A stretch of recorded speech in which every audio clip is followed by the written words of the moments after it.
How to send money with Apple Pay. So let's get started.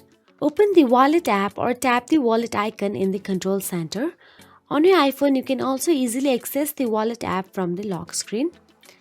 After that, tap your Apple Cash card. Then tap on the three-dot icon option available in the top right corner of your screen. Then tap on the Transfer to Bank option available. After that, enter the amount you would like to transfer, then tap on the next option available in the top right corner of your screen. Then select either instant transfer, which comes with a small fee, or 1 to 3 business days, which has no fee. Then tap transfer. A notification will pop up at the top of your screen to let you know the transfer request was successful. So that is it. If you found this video helpful, please like, share and subscribe, and thank you so much for watching.